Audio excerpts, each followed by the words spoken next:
ver lo que son las hiperplasias del endometrio, y habíamos indicado también que estas hiperplasias, si no son tratadas o viendo el estímulo que está produciendo para que se produzca esta anormalidad, este trastorno de diferenciación a nivel de las glándulas endometriales, va a continuar y va a seguir con lo que es un cáncer de endometrio.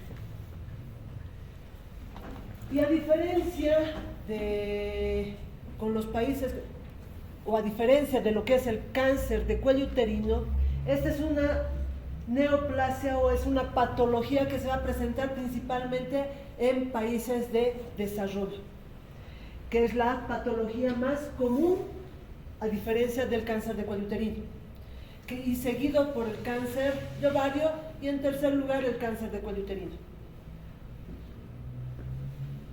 ¿Esto por qué? Porque en estos países pues el cáncer cérvico-uterino ha sido pues controlado de una manera exitosa, por lo que son otras patologías las que se tienen que tomar en cuenta en estos lugares. Generalmente el diagnóstico se va a dar en mujeres posmenopáusicas entre los 50 a 70 años de edad o 55 a 69 años de edad. Acá vamos a distinguir dos grupos de acuerdo al grupo etario o al momento de presentación de la menopausia. Entonces tenemos a mujeres perimenopáusicas que van a presentar algún factor de riesgo. ¿Qué factores de riesgo nosotros tenemos que tomar en cuenta en este grupo? Obesidad, diabetes, hipertensión arterial, infertilidad. Se piensa también que, ¿por qué la infertilidad? En aquellas mujeres que tienen una dificultad para concebir, se realizan pues para hacer las fertilizaciones in vitro estímulos, hiperestímulos con estrógenos, ¿no es cierto?, con hormonas. Es por eso que también la hiperplasia está relacionada con el hiperestrogenismo. De igual manera, cuando no se presenta de nuevo el cáncer de endometrio y está precedido por las hiperplasias, pues está relacionada con el hiperestrogenismo. Por presencia de ciclos anovulatorios en la infertilidad, lesiones ováricas productoras de estrógeno, algunos tumores que son específicamente o en la mayoría de los casos de las neoplasias ováricas van a producir aumentos del estrógeno. En mujeres obesas hay mayor síntesis de estrógeno y aquellos que se van a formar a partir de los andrógenos suprarrenales. Y en mujeres posmenopáusicas tenemos que ver, a diferencia de la anterior, esta va a estar, se va a presentar por ausencia de hiperestrogenismo y de una hiperplasia endometrial. Aquí prácticamente el cáncer está emergiendo de nuevo como cáncer como tal. Estos son tumores más agresivos y el más variedad histológica que vamos a ver con más frecuencia en este tipo va a ser el carcinoma de endometrio seroso papilar. Como habíamos indicado, no hay un origen todavía muy claro para que se produzca esto. Se dice que es el resultado de la acumulación de mutaciones que van a conducir a la transformación neoplásica a nivel del endometrio. Factores de riesgo, ya habíamos mencionado anteriormente: exposición prolongada a estrógenos, obesidad, nulliparidad, menopausia tardía, diabetes mellitus, hipertensión arterial, radiación. Se dice que en este caso son más de las personas que no han tenido relaciones sexuales, que no han tenido ningún parto, las que van a presentar el cáncer de endometrio, a diferencia de lo que es el cáncer de cuello uterino, que es más presente en mujeres multíparas, como un factor de riesgo. Dentro de los tipos histológicos, el adenocarcinoma es el que mayor frecuencia vamos a observar y el que tiene mejor pronóstico. Acá vamos a ver la formación de glándulas endometriales, proliferación de estas, alteración en la estructura del epitelio que recubre estas glándulas. En el otro tipo histológico es el adenoacantoma, que va a tener un componente escamoso benigno y va a tener igual un mejor pronóstico como el adenocarcinoma. El adenocarcinoma escamoso, acá tiene un componente escamoso maligno, es el de peor pronóstico, dependiendo en qué estadio lo encontremos. El adenocarcinoma de células claras, de igual manera, tiene un peor pronóstico. El adenocarcinoma seroso papilar tiene un comportamiento metastásico precoz, ya con una diseminación peritoneal similar a la del cáncer de ovario. Tiene una mala respuesta a la quimioterapia, con una alta mortalidad. Y el carcinoma escamoso va a ser un tipo histológico raro, de pésimo pronóstico y con metástasis precoces. Dentro de las manifestaciones clínicas, lo principalmente en personas ya perimenopáusicas y posmenopáusicas, nos tiene que llamar la atención el sangrado genital anormal. Las hemorragias intramenstruales que se vayan a presentar en estas dos presentaciones, tanto en las perimenopáusicas y en las posmenopáusicas. Macroscópicamente, lo van a observar en las prácticas, es un útero aumentado de tamaño, globoso, la cavidad endometrial va a estar revestida por un epitelio mamelonado, irregular. Vamos a encontrar en algunos casos en algunas presentaciones estos tumores se van a presentar a manera de pólipos, ya sea pólipos sésiles o pólipos pedunculados, que el diagnóstico tendríamos que hacerlo con un pólipo endometrial o un leiomioma submucoso.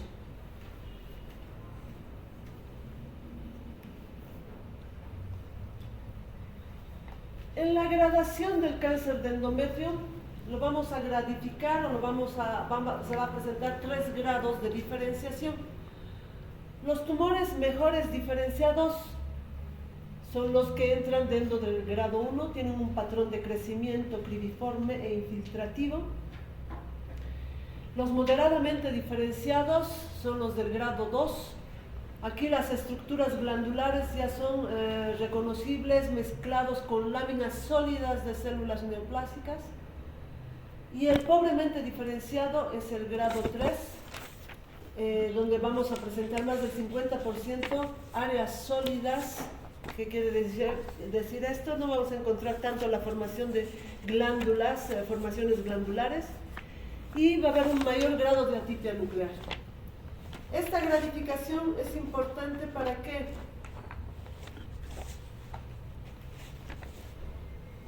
Listo, ahora no me funciona esto.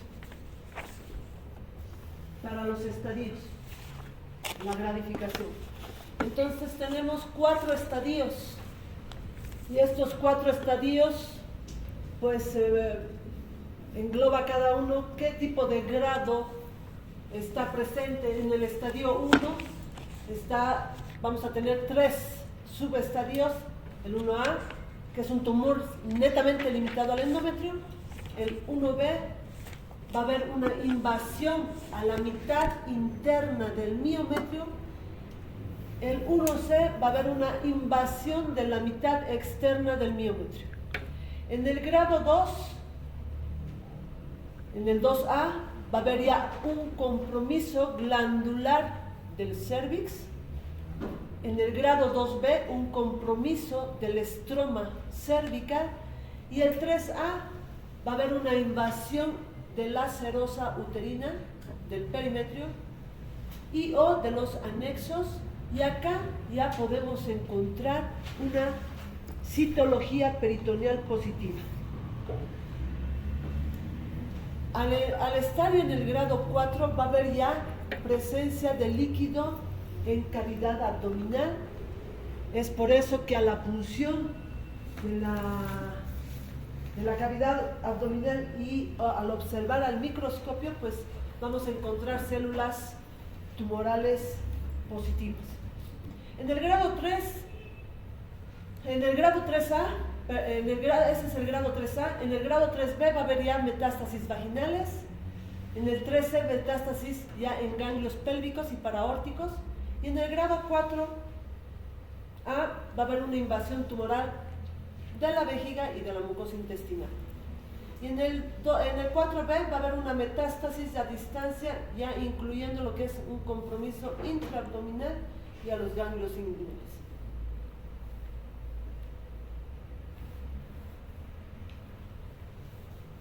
¿Cuáles son los factores pronósticos para el cáncer de endometrio? Tenemos que ver el tipo de grado que es el tumor. Tenemos que ver si hay ya la invasión al miometrio. Y también tenemos que ver si hay ya un compromiso de lo que es el cuello uterino.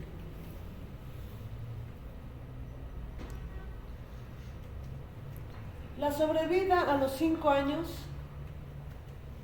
en la etapa 1 es del 80%, en la etapa 2 es del 60 al 70%, en la etapa 3 del 30 al 40% y en la etapa 4 pues ya prácticamente la sobrevida es casi nula o es de un 5% a los 5 años.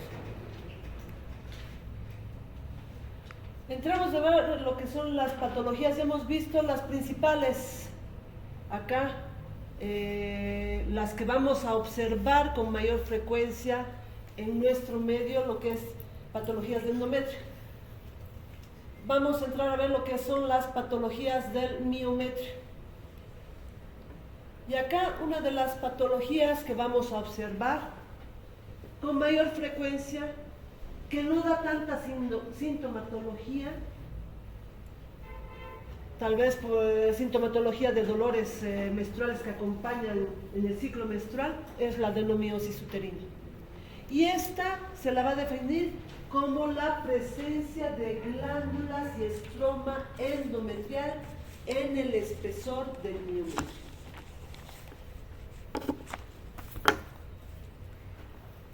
La frecuencia de presentación es del 15 al 20% que nosotros vayamos a encontrar en alguna histerectomía o en alguna pieza quirúrgica que nos llega.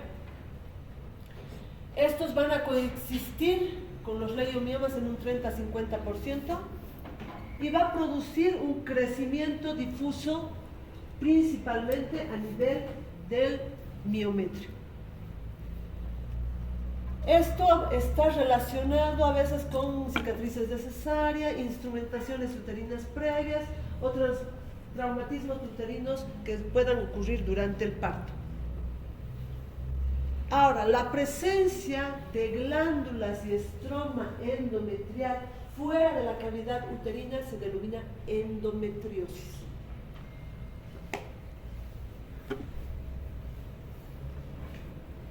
Macroscópicamente vamos a ver el miometrio que se encuentra aumentado en espesor, en la pared posterior principalmente, y en la superficie del corte vamos a encontrar pequeños quistes o focos hemorrágicos.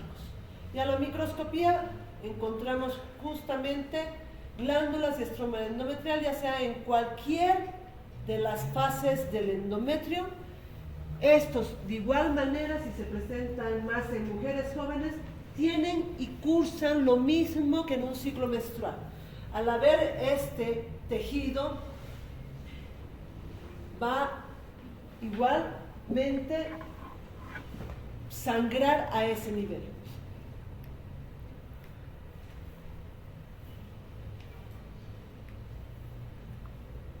La miomatosis uterina son tumores que se van a originar del músculo liso. Se encuentran en un 30% de las histerectomías. Estos pueden medir desde milímetros, desde 0,5 centímetros de diámetro mayor, hasta medir 20-30 centímetros. Estos, de acuerdo a la localización, pues se clasifican en miomas o leiomiomas submucosos, intramurales o subserosos. Estos pueden ser sésiles o presentar un pedículo cuando tienen una localización principalmente a nivel de la submucosa. Por eso decíamos que es importante hacer el diagnóstico diferencial en este tipo de tumores, tanto con los pólipos endometriales, los cánceres polipoides del endometrio y los leiomiomas submucosos cuando presentan algún tipo de pedículo. Estos sobre todo los submucosos, pueden llegar a prolapsarse a través del cuello uterino. ¿Cómo va a ser macroscópicamente? Son tumores esferoidales, nodulares, que a la superficie del corte son arremolinados, de tipo fibrótico, blanquecinos, bien delimitados, no encapsulados. Y a la microscopía, pues vamos a ver un crecimiento del músculo liso, que se encuentra a manera de haces entrelazados. Si bien estos no tienen una cápsula bien definida, son tumores bien delimitados, bien que pueden ser, que se puede observar tanto a la macroscopía como a la microscopía. Como vemos acá, en el lado izquierdo, tumores en la subserosa, tumores intramurales como ejemplo. Ahora, estos tumores, estos leiomiomas pueden sufrir cambios secundarios. ¿Qué tipo de cambios podemos observar? Degeneración hialina, degeneraciones quísticas en el espesor de este tumor, calcificación, sobre todo calcificación distrófica y degeneración roja. Y esto prácticamente el diagnóstico lo damos de estas degeneraciones a la microscopía. Ahora también podemos encontrar algunos tipos de leiomiomas especiales de acuerdo al tipo celular que encontremos, qué tanto de atipia celular en estos podemos encontrar. Es así que podemos ver una forma de leiomioma celular y atípico. Dentro de los sarcomas del útero, el principal que vamos a nosotros a mencionar en este caso son los leiomiosarcomas. También podemos encontrar sarcomas del estroma endometrial, los sarcomas de Müller, los sarcomas de Müller homólogos, heterólogos. La incidencia de estos es de 1.7 por cada 100.000 mujeres de 20 años o más. Y la presentación del leiomiosarcoma es alrededor de los 50 años de edad. Y de los otro tipo de sarcomas, alrededor de los 60 años. A diferencia de los leiomiomas, que son tumores hormonodependientes, estos se presentan en edad fértil, en edad reproductiva.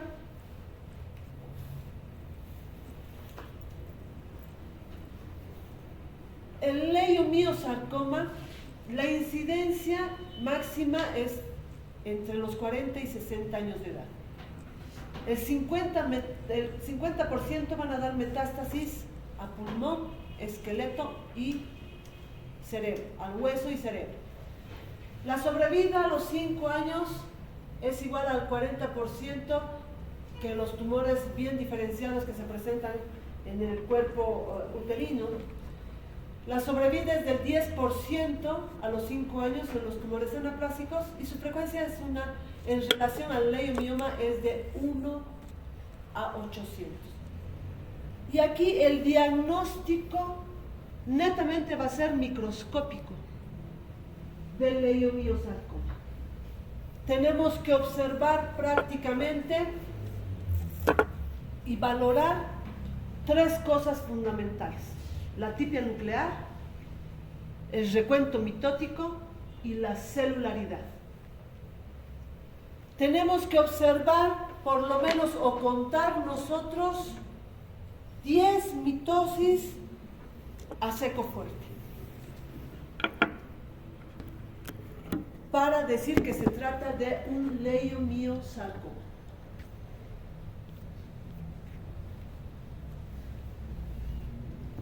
Entramos a ver lo que son patologías de ovario.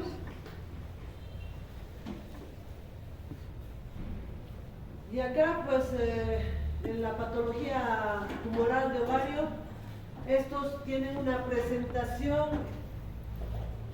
generalmente en la edad reproductiva, en la mayor parte de los casos, una frecuencia de 1.4 al 9% de las consultas ginecológicas, y el 80% de estas patologías que vayamos a ver que se presentan en el ovario son benignos y el 20% malignos. El cáncer de ovario, como decíamos anteriormente, va a ocupar en los países de desarrollo el tercer lugar de los cánceres ginecológicos, con una tasa de mortalidad más elevada. Los tumores benignos, la máxima incidencia es entre los 20 y 44 años, y los tumores malignos entre los 45 y 60 años de edad.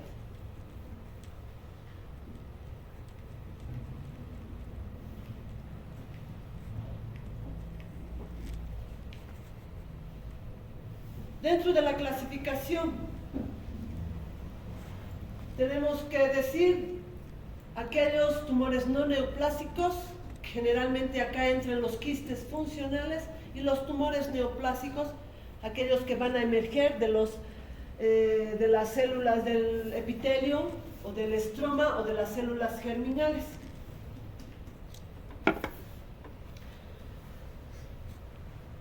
Dentro de los tumores no neoplásicos, pues tenemos a los quistes de inclusión germinal, los quistes foliculares, los quistes del cuerpo lúteo, el luteoma del embarazo, quistes luteínicos, de la teca el síndrome de ovario poliquístico, quistes endometriósicos y quistes simples. De estos los más importantes y las características vamos a nombrar.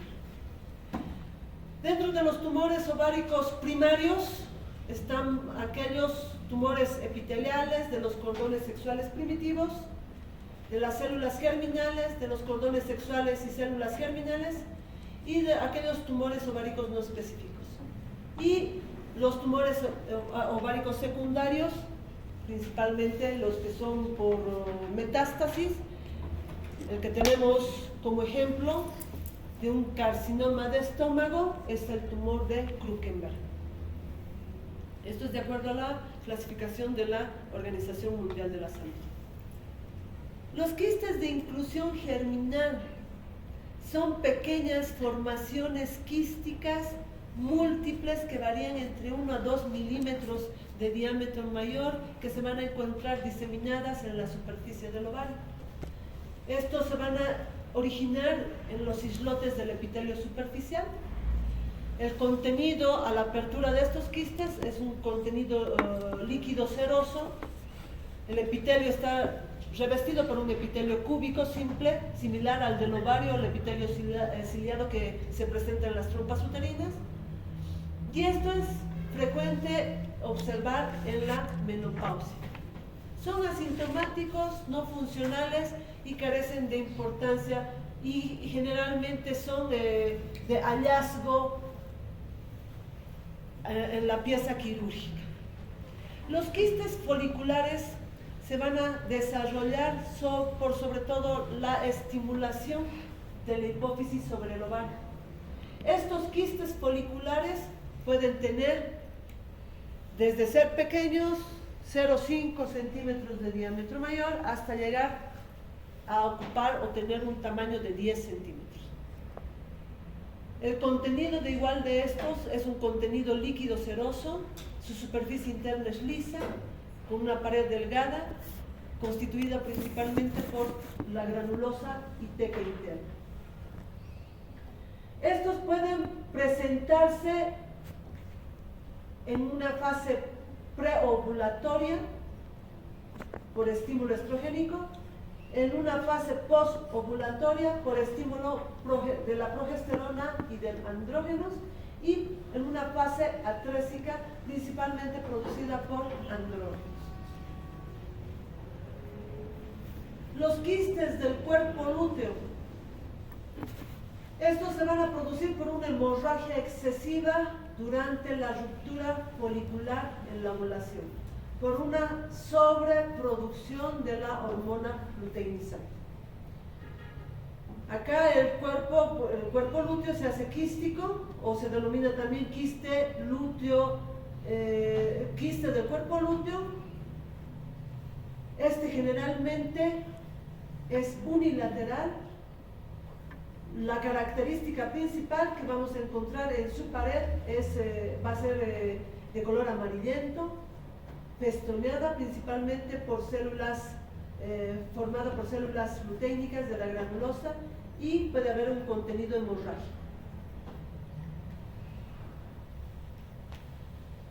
El luteoma del embarazo es un proceso, o es una neoplasia, o es una formación quística poco frecuente que se va a presentar en forma de focos de hiperplasia nodular a nivel de la región tecoluteica.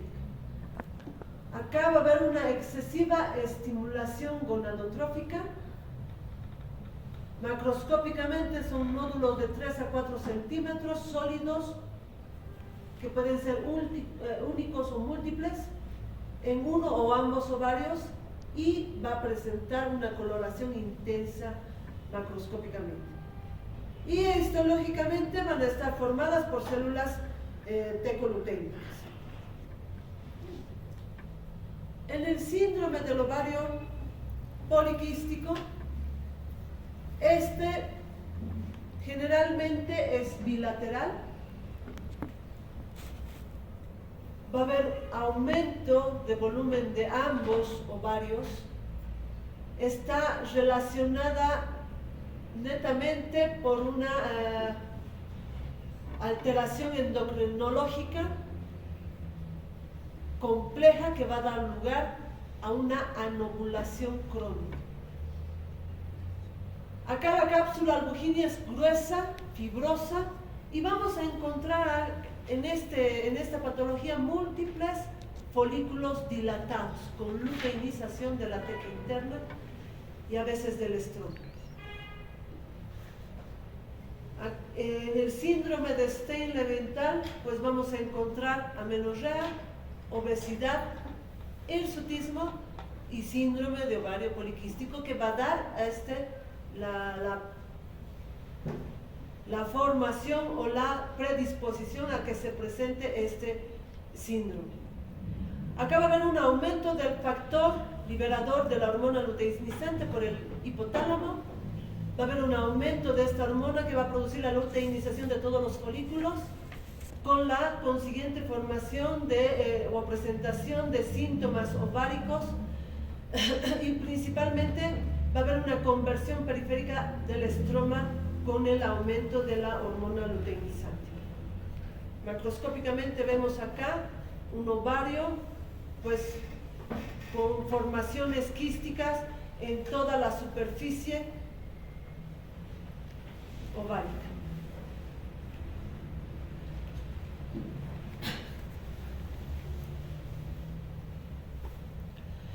Los quistes endometriósicos, esta va a ser una patología común en las mujeres de los 20 a 40 años de edad y va a estar asociado principalmente a la endometriosis pélvica. Estos pueden ser únicos o múltiples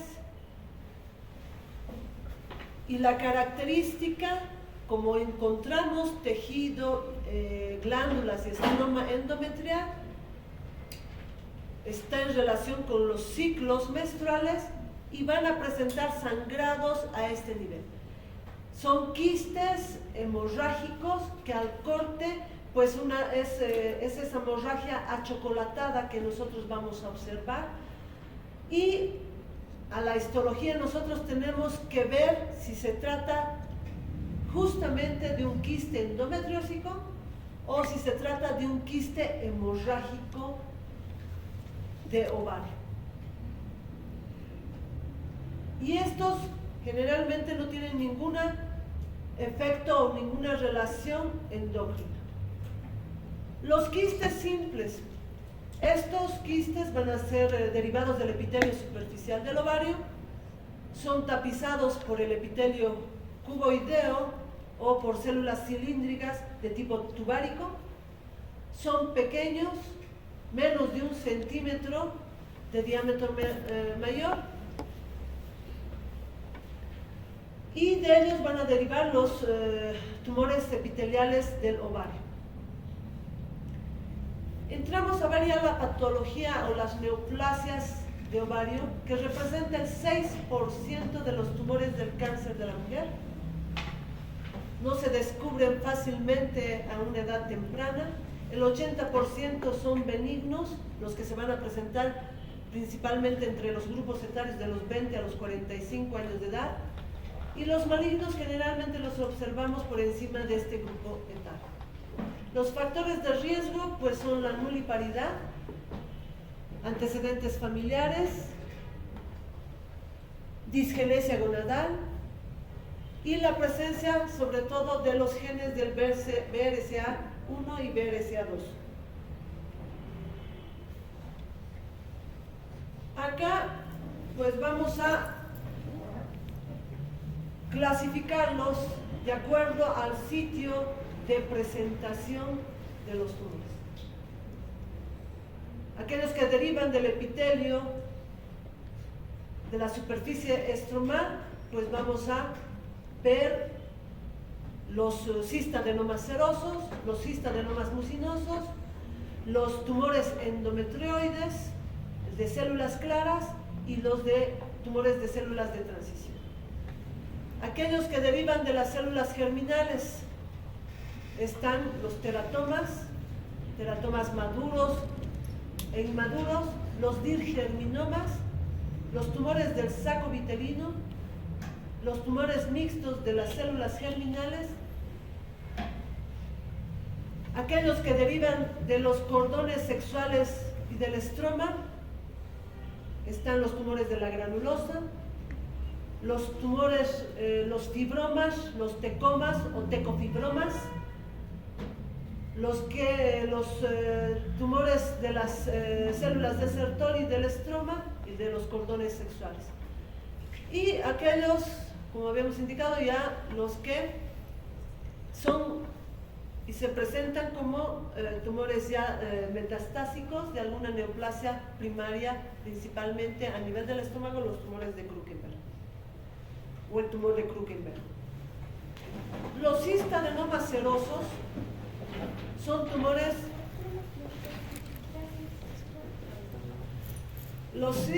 bueno, acá yo creo que vamos igual a mencionar los cistadenomas serosos y los mucinosos, ya por el tiempo, muchachos. En los cistadenomas serosos son tumores benignos, en la mayoría son benignos, aquellos limítrofes o de borderline, y los malignos representan el 30% de los casos. Los que son benignos se van a presentar entre los 20 y 50 años de edad y tienen una evolución prolongada. Tienen aproximadamente de 10 a 5 centímetros de longitud o de diámetro mayor. Son uniloculares. En un 20 a 30% pueden presentarse a nivel bilateral. Aquellos que se presentan o son limítrofes o borderline, la característica es lo que vamos a encontrar en la superficie interna de estos. Vamos a encontrar verrucosidades, una estratificación del epitelio con atripia marcada nuclear que puede sobrepasar hacia la serosa de estos quistes, de estos tumores. Y en la parte maligna, lo que nos va a dar el diagnóstico de que se trata de un cistoadenoma de tipo maligno va a ser la calcificación que nosotros vayamos a encontrar a la histología. Y esta calcificación se denomina cuerpos de Zamora. Vemos acá, macroscópicamente, son tumores grandes, nodulares, que a la superficie de corte, pues las superficies de los tumores benignos es una superficie lisa, brillante, que a diferencia de estos, que pueden ser ya a la microscopía, tenemos que ver si se trata de un borderline o se trata de un tumor ya, un cistadenocarcinoma de ovario, la presencia de estas papilas o verrucosidades que encontremos a la superficie inicial. A la microscopía, el aspecto histológico que vamos a observar. En los cistadenomas mucinosos representa el 25% de los tumores neoplásicos. La vamos a encontrar en la vida media adulta, el 80% son benignos y el 20% son malignos. Acá hay una forma especial que se pueda presentar con estos cistadenomas mucinosos, es el pseudomixoma peritoneal, que es un tumor de ovario que vamos a encontrar, ascitis, obstrucción intestinal, lo que nos va a dar este tipo de patología. Son masas grandes, quísticas, aproximadamente algunos pueden llegar a pesar 25 kilogramos. Vamos a encontrar la característica de esto, es un epitelio cilíndrico mucosecretor de tipo endocervical o de tipo intestinal. Y a la superficie, al corte de estos, vamos a ver pues la salida de un material gelatinoso. Estos pueden ser multilobulares y a la microscopía, pues el diagnóstico macroscópicamente ya nos da el contenido gelatinoso para indicarte de que se trata un mucinoso. Entre estos también tenemos los de tipo benigno, los limítrofe o de borderline y los malignos. Este es un carcinoma mucinoso, un cistoadenocarcinoma mucinoso de ovario, donde prácticamente la estratificación a nivel del epitelio que recubre a estos tumores.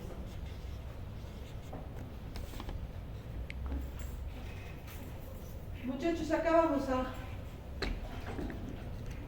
terminar o terminar yo creo que en todo caso, para que con la tabla o el cuadro que se les ha presentado